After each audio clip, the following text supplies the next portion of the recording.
It was really out of the blue. One day, my father-in-law, whom I respected so much, suddenly passed away.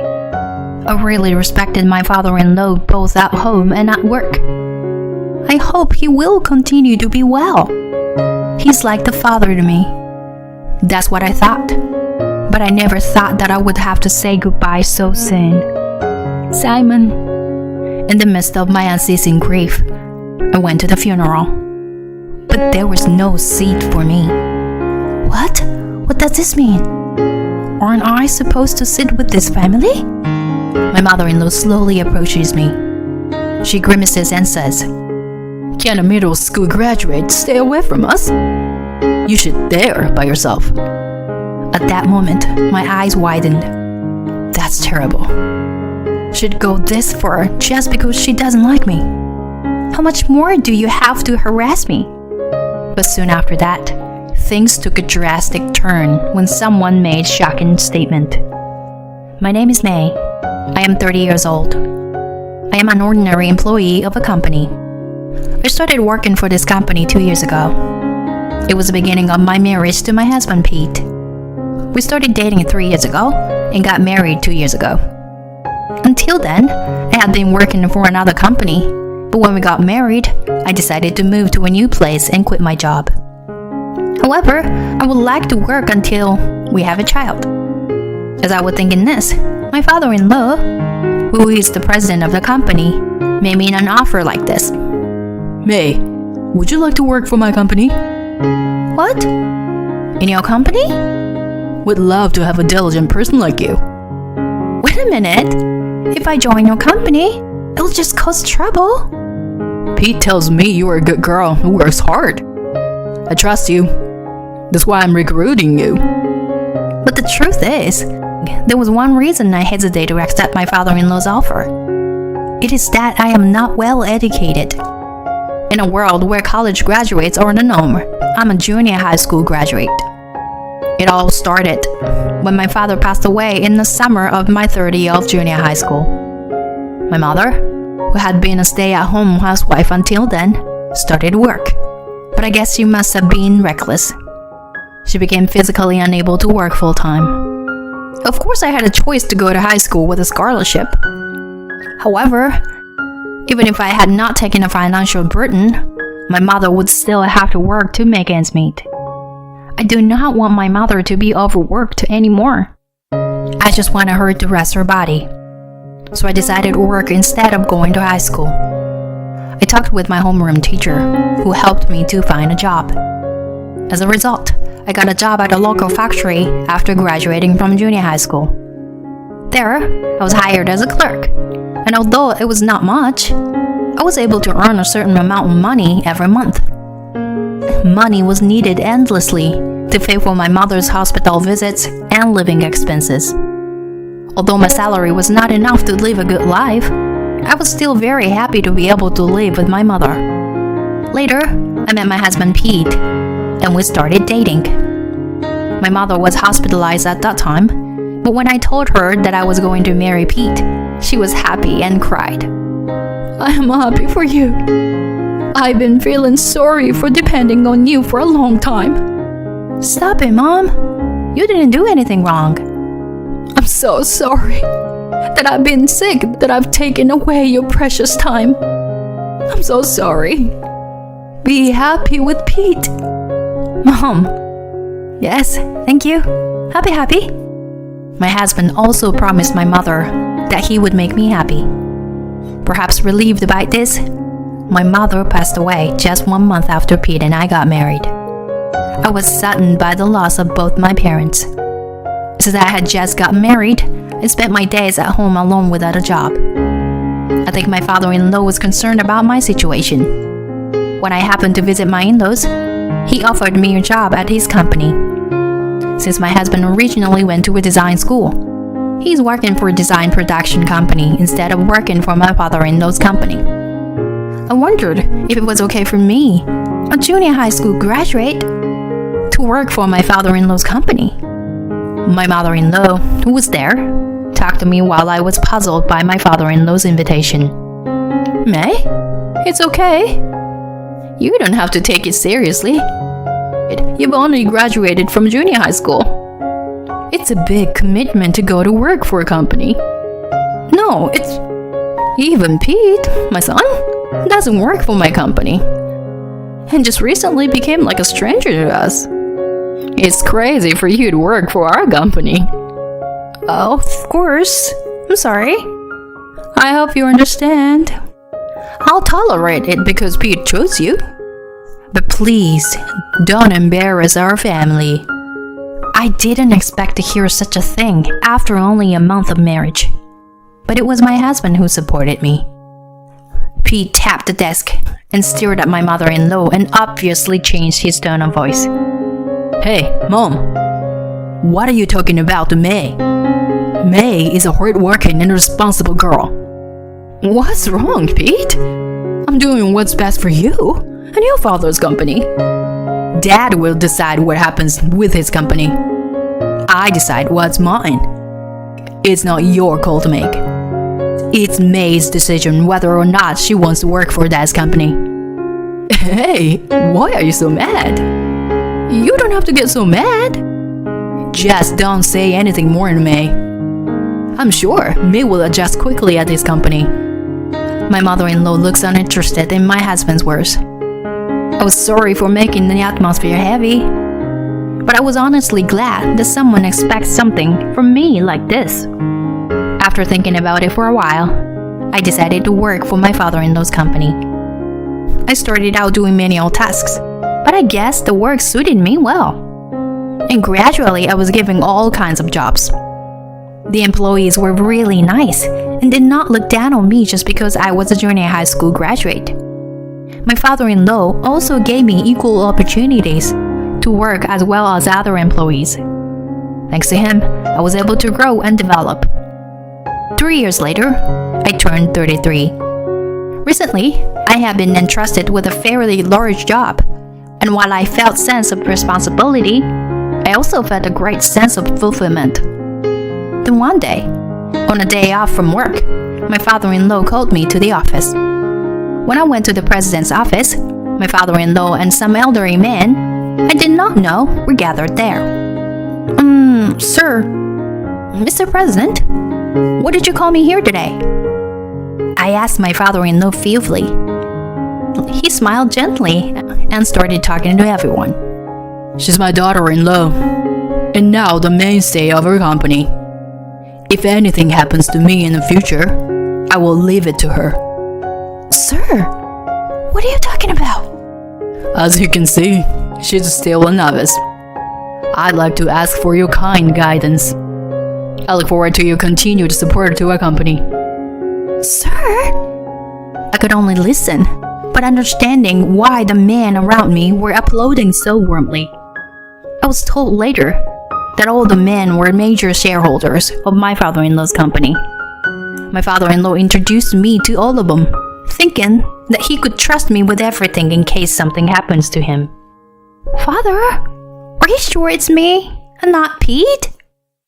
When I asked him fearfully, he nodded his head and said happily, Yes, I am. You were more capable than I had imagined. The other employees have acknowledged it. I've already told the executives about you, and they didn't object.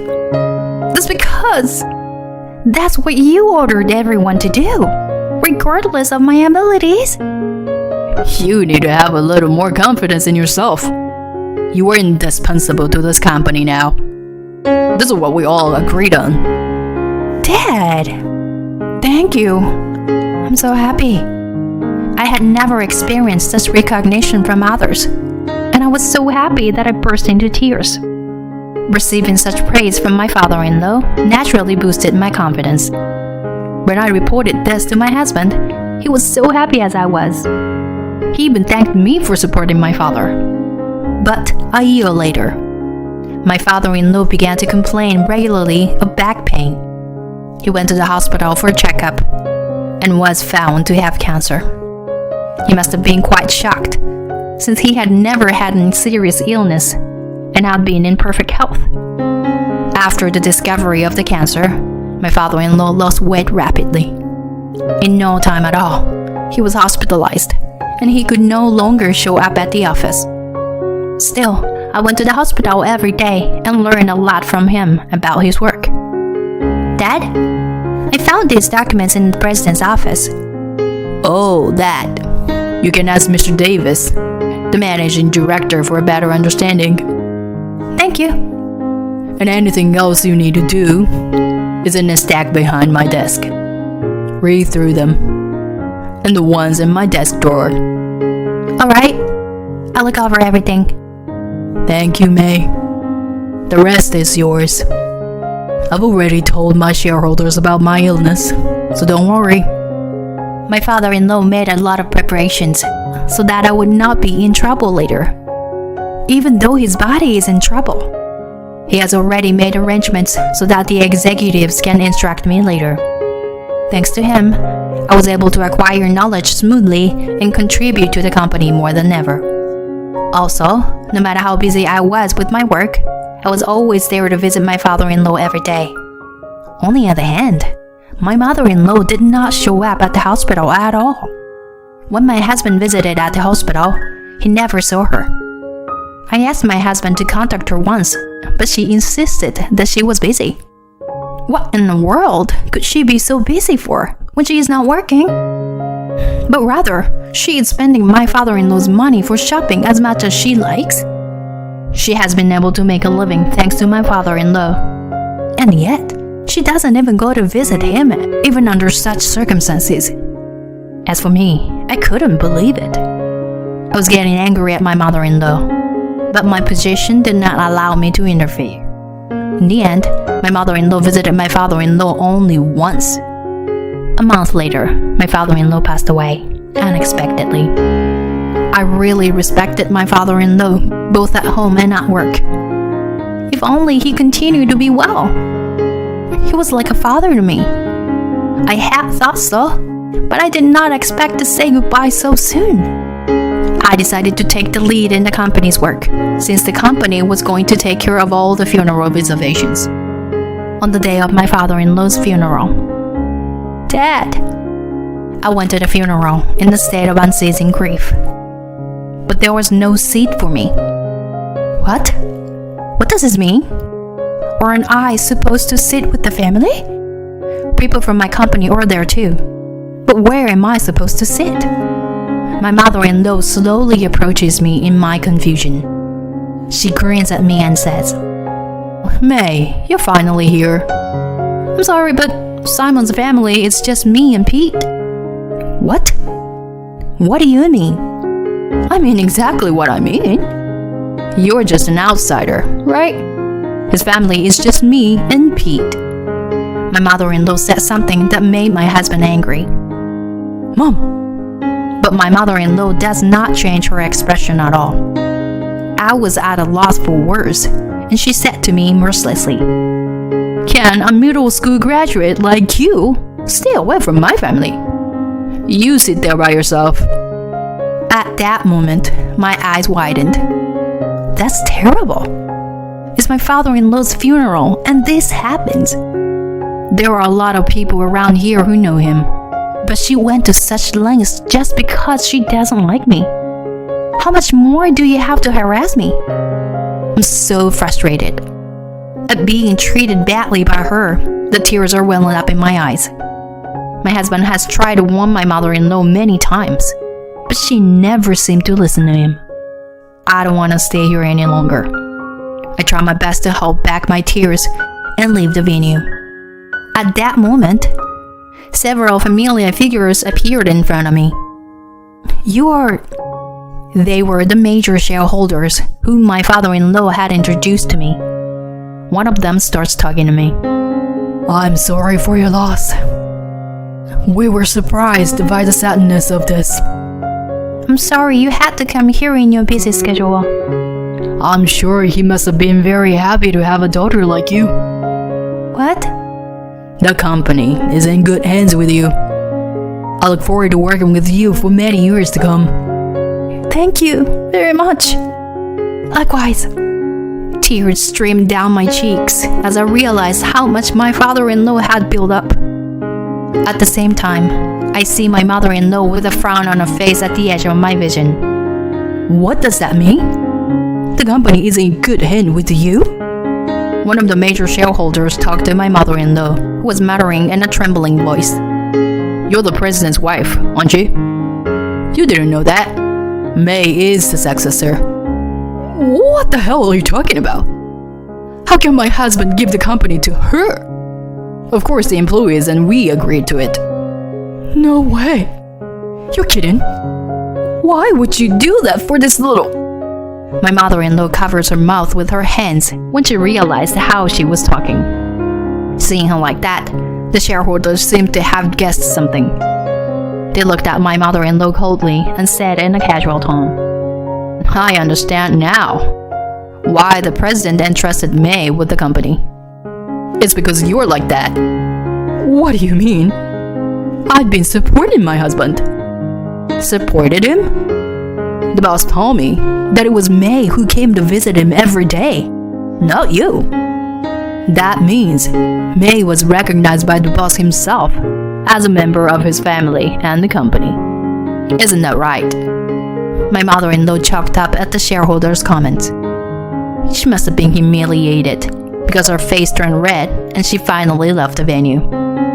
After that, my husband and I sat together and the funeral ended without a hitch. My mother-in-law did not come back to the venue, probably because of the awkwardness. I found out after the funeral that my mother-in-law had been going to a lot of nightclubs.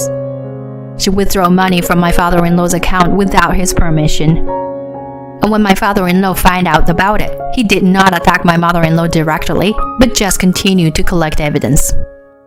He had already retained a lawyer, and all he had to do was to make a claim and file for divorce.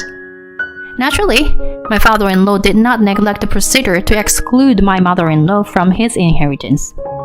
Thereafter, she was finally disinherited. And in addition, she had to pay back all the money she had spent at the nightclub. Since my father-in-law has already passed away, the money is to be repaid to his surviving family. My mother-in-law will have to continue to repay the debt to her son. However, it is her own fault that all of this had happened. She took advantage of my father-in-law's money and disrespected me for a long time. She deserves it. On the other hand, I am still working for the company that my father-in-law left to me. I am making efforts day by day so that I will be proud to stand on the top one day under the guidance of the executives. I will make sure that this company that my father-in-law has built will continue to exist. I am sure that I will face many difficulties in the future. Even so, I will never give up. I will do my best for my father-in-law, who believed in me and entrusted me with everything, and for the many people who support me.